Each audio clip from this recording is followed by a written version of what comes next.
Sejam muito bem-vindos e muito bem-vindas à Oficina Inteligência Digital. Vamos discutir o quanto o mundo digital influencia em nossas ações cotidianas? Eu me chamo Márcio Gonçalves e nesse workshop digital vou também estar com Renata Capovilla nos próximos minutos. Vamos falar sobre inteligência digital pensando no seguinte. Nessa fala de Pierre Levy, publicada na Folha de São Paulo, ele diz que a tecnologia pode tirar ciências humanas da Idade Média. O que você acha dessa afirmação? O que passa pela sua cabeça quando você ouve Pierre Levy dizendo que pode tirar ciências humanas da Idade Média? Qual a representatividade que a tecnologia tem hoje nos nossos dias? A tecnologia digital está conosco em vários momentos de nossa vida, né? Na escola, no trabalho, nas nossas relações sociais. Se a gente pensar em Marshall McLuhan, os meios de comunicação como extensões do homem, né? A tecnologia digital é nossa extensão. Nós fazemos transações bancárias, nós fazemos compras, nós nos relacionamos, trabalhamos, permeados por uma tecnologia digital. Mas é preciso entender que precisamos ser inteligentes para que a gente não caia nas trevas, para que a gente não volte à Idade Média, né, em um comportamento de agressão, em um comportamento de arrogância e de ódio. Então, quando Pierre Levy diz que a tecnologia pode tirar ciências humanas da Idade Média, vai caber a nós, à sociedade, entender de fato como conduzir todo esse processo. Quando pensamos em inteligência digital, queremos entender se a gente conhece como se comportar diante de situações que nos colocam quando a gente precisa usar uma internet, por exemplo, essa mídia internet, tão novinha, digamos, né? Ela não é tão fácil de ser entendida por todos, porque é uma mídia muito nova ainda. Então a gente precisa garantir um letramento digital dessas pessoas para que elas não caiam em golpes, por exemplo, na internet, para que elas não respondam golpes que peçam dinheiro a ela, por exemplo. Então, a inteligência digital realmente precisa ser uma habilidade a ser desenvolvida nesse novo século. Uma habilidade de discernimento, e você precisa ser competente em criar conteúdos de valor para ajudar a ensinar a sociedade. Mas temos também uma fala de Marta Gabriel no livro Você, Eu e os Robôs. Um pequeno manual do mundo digital. Então, Marta Gabriel destaca algumas habilidades que precisaremos desenvolver nesse século XXI. Para um futuro próximo, um futuro que estamos vivenciando. E o primeiro ponto que ela destaca é o pensamento crítico. Isso é muito importante, porque a gente precisa saber criticar um vídeo, a gente precisa saber criticar um áudio, um texto. Ou seja, todas essas peças de mídia precisam ser criticadas, porque elas passam por vieses, elas passam por manipulações de imagem às vezes. Então, ser inteligente digitalmente é preciso começar a ter um pensamento crítico. Depois, Marta Gabriel fala sobre criatividade e experimentação. No Educamídia nós temos um lema que é o criar para aprender. É criando o que a gente aprende, é colocando a mão na massa, é fazendo as coisas por meio de criatividade e de experimentação. E se não der certo, a gente volta e refaz. A gente está sempre experimentando para aprender. Então, a gente tem um pensamento voltado para esse novo século no intuito de perceber que criatividade e experimentação são habilidades que precisam ser desenvolvidas nesse novo século. Mas Marta também segue em frente dizendo que é preciso ter habilidade de conexão com pessoas e tecnologia. Pessoas e mediação de tecnologia. Nós não estamos falando apenas de tecnologias com tecnologias, são humanos interagindo com essas tecnologias. Então, é preciso ter o discernimento de como essas tecnologias podem nos auxiliar, porque elas não mandam na gente. Nós é que damos o tom de como a gente quer que ela se comporte. Então, é preciso que você tenha esse pensamento crítico, essa criatividade, essa experimentação e saiba de fato perceber que as mídias digitais elas vão favorecer essa conexão entre pessoas. E esse é o mundo do século XXI. Pessoas conectadas, uma sociedade em rede, uma inteligência coletiva por trás de todo esse processo. E por fim, resiliência. Porque a gente não pode simplesmente esmorecer em um fracasso. A gente não pode deixar de fazer só porque errou.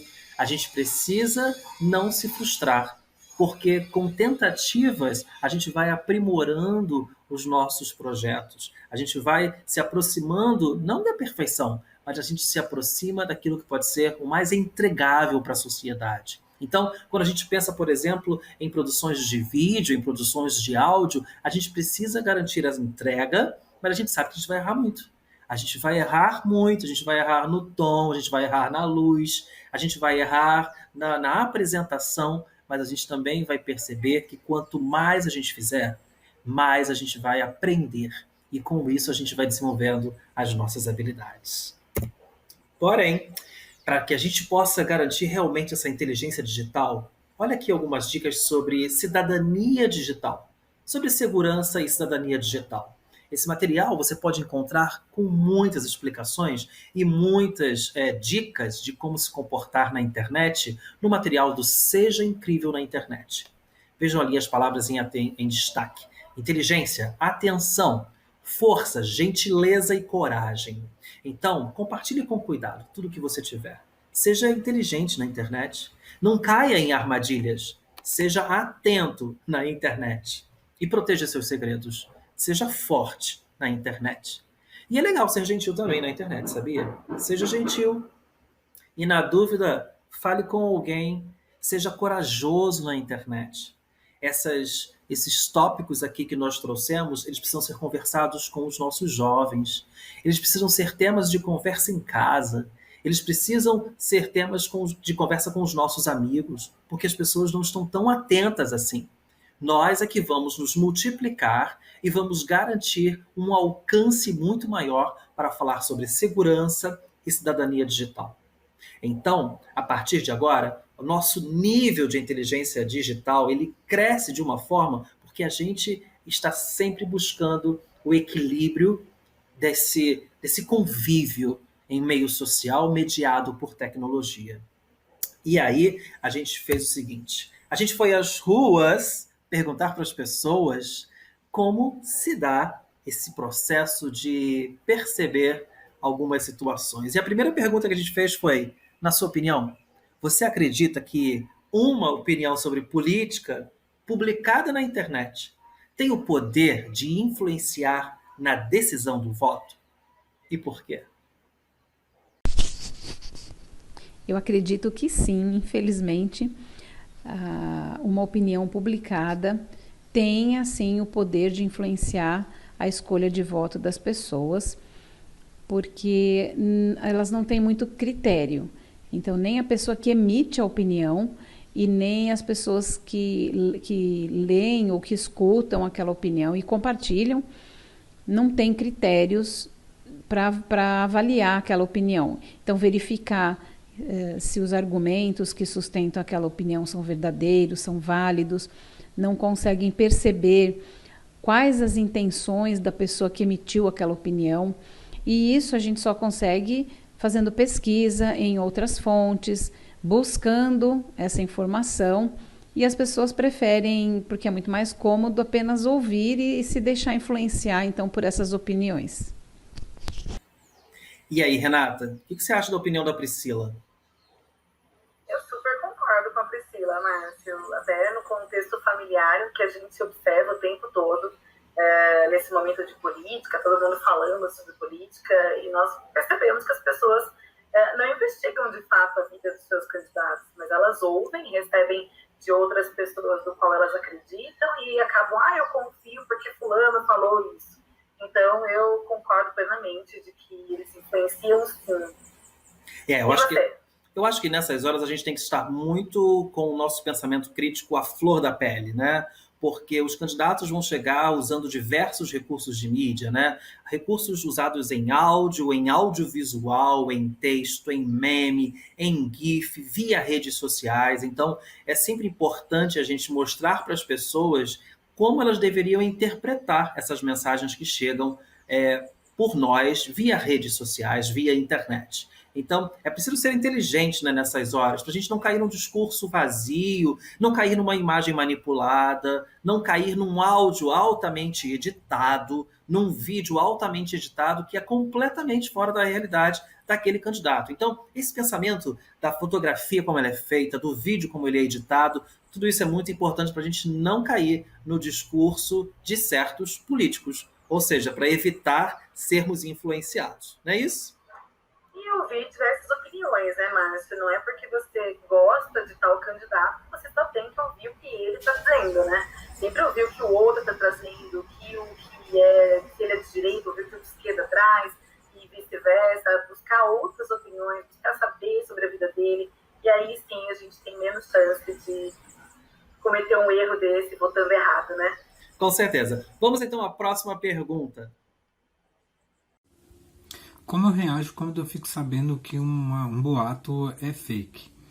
Bom, a primeira coisa é desmentir, né? Se eu ficar sabendo, se eu ver alguém falando, se eu receber alguma mensagem sobre essa notícia, eu desminto, já falo logo, gente, isso não é verdade, isso é mentira, isso é fake, né? Para que as pessoas não fiquem espalhando aí as notícias que não são verdadeiras, né? Já temos muitas notícias falsas andando por aí. Acho que é isso. Mas e agora vamos falar um pouquinho sobre boatos, né? E aí, o que você acha do que o Alexandre acabou de comentar? Olha, o Alexandre falou uma coisa muito interessante, que é assim, ele desmente o boato, né? Isso, quando a gente consegue fazer, isso é fenomenal, porque a gente recebe a mensagem, identifica a falha, identifica o erro, a má intenção e desmente para a pessoa. Agora, há situações em que os boatos eles circulam e a gente não sabe se ele realmente é verdade ou não. E você sabe que eu fui impactado com uma situação interessante. Eu ouvi falar, né, chegou até mim, de que a Turma da Mônica estava distribuindo máscaras para as pessoas. E aí eu falei, meu Deus, até a Turma da Mônica, né? Então, assim, envolvendo um personagem. Quer dizer, as pessoas vão acreditando naquilo. E aí, pelo site boatos.org, eu ouvi dizer, né, eu vi o vídeo, na verdade, dizendo que era um boato. Então, quer dizer, eu fiquei pensando quanto tempo leva para um boato ser desmentido, né? Então, isso é muito importante. Mais uma vez, a gente precisa estar atentos a isso, porque os boatos eles estão chegando por todos os lados. E muito por meio do que a gente usa diariamente, né? E-mails, vídeos, redes sociais. Então, realmente, vamos evitar cair nos boatos. E você, o que você acha? Eu super concordo com você, super concordo com o Alexandre. E uma estratégia que eu tenho usado, até porque eu percebi que, por exemplo, grupos de WhatsApp, quando chega uma fake news e você desmente ali, dizendo, olha, isso é uma fake news, isso não é legal, não está correto, as pessoas se constrangem, acabam ficando até ressabiadas com você. Uma estratégia que eu tenho utilizado é falar com essa pessoa no particular. Então eu procuro, e aí não só chegar nela e falar, olha, isso não é verdade. Eu procuro, então, a fonte dizendo qual é a verdade ou qual é o boato, que está errado, e aí escrevo diretamente para aquela pessoa, falando, olha, você está errado nisso, porque esses são os fatos verdadeiros. Isso tem evitado um pouquinho mais os constrangimentos, ainda mais nos grupos, né, onde mais a gente está circulando ali com as notícias, e tem tido uma troca muito maior entre as pessoas, e percebo que as pessoas têm tido mais cuidado ao compartilhar as coisas depois que eu faço essa troca individual e não nesse coletivo, para não ter esse problema.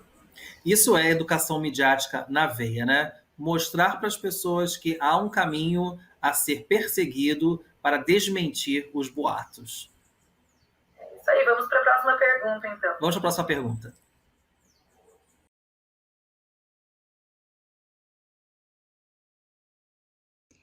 Bom, a minha opinião sobre escolas que colocam imagens de crianças pequenas na internet é que primeiro elas precisam ter uma conscientização de que qualquer coisa que vai para a internet, além de ficar facilmente localizável, a gente está expondo essa criança.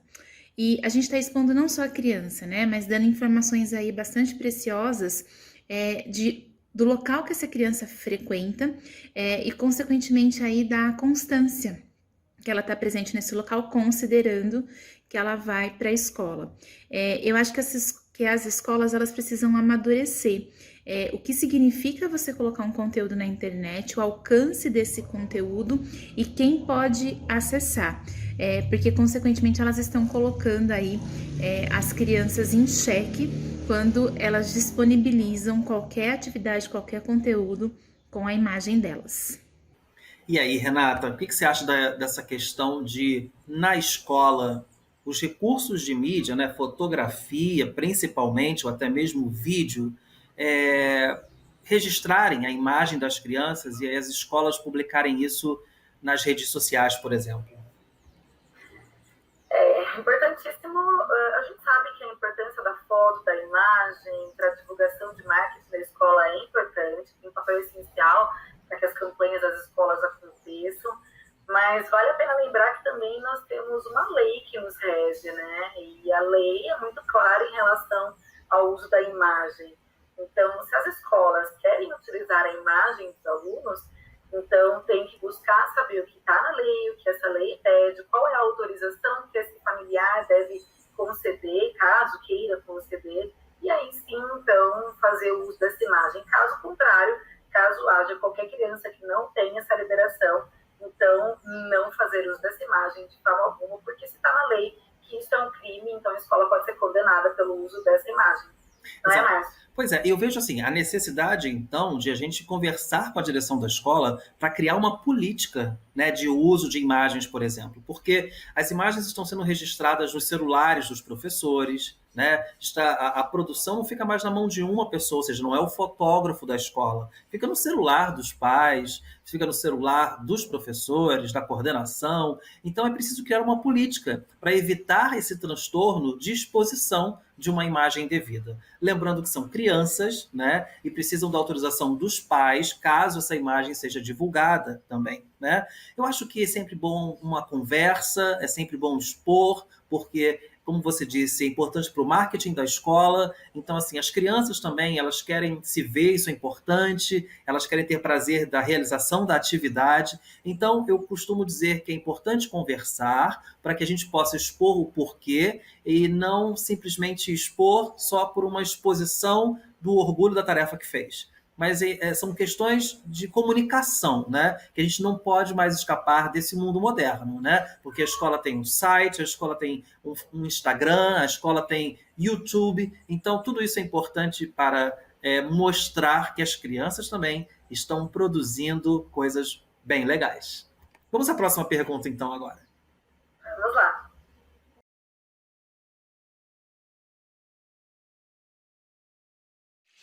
Olha, se eu descobrisse que tivesse um texto da minha autoria na internet, com o nome de outra pessoa, eu entraria em contato com essa pessoa e pediria que ela se retratasse. E caso isso não acontecesse, eu ia tentar acionar legalmente essa pessoa. Seria o meu movimento natural aí. Márcio, me conta, o que você pensa a respeito do que o Fernando acabou de dizer? Olha, o Fernando está muito certo, eu acho que eu agiria como ele.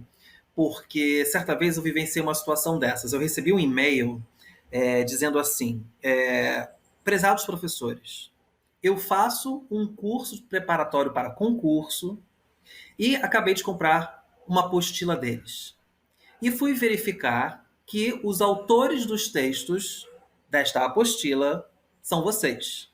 Mas eles tiraram o nome de vocês da apostila e então eu gostaria de comunicar essa situação. E quando eu recebi aquilo, eu falei, realmente, assim, eu tenho muitos textos na internet, né? Os professores publicam muitos textos, né? Seja em artigo científico, seja um texto até menor. É tão fácil, talvez, você tirar o nome daquela pessoa e colocar numa apostila e vender aquela apostila.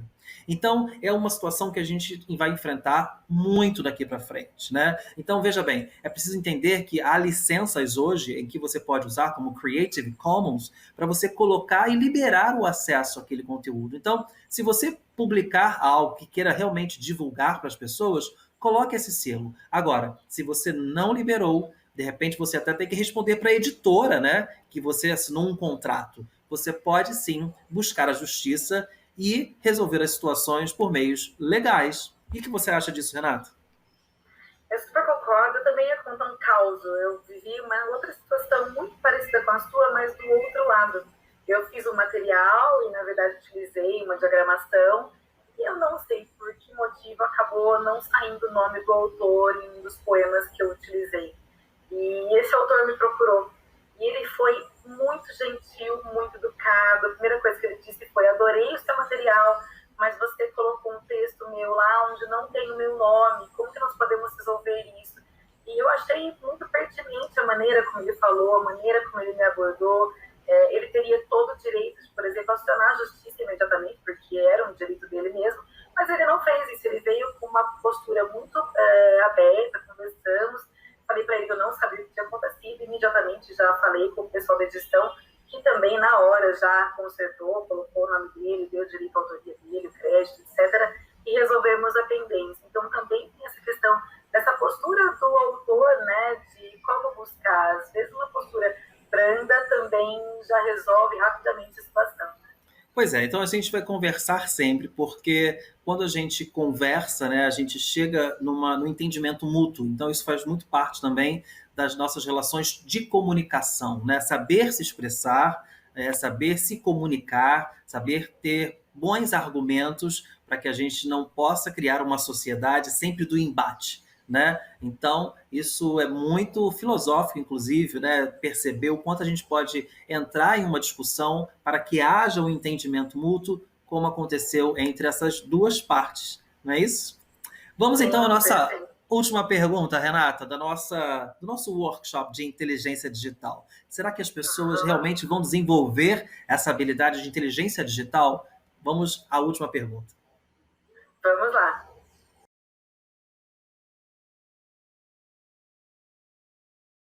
Olá, meu nome é Adriane e estou aqui para responder uma coisa que ainda incomoda muita gente. Como que eu me sinto ao enviar uma mensagem ou postar alguma coisa e ninguém ou quase ninguém interagir com isso? Isso já me incomodou bastante, hoje já não me incomoda mais.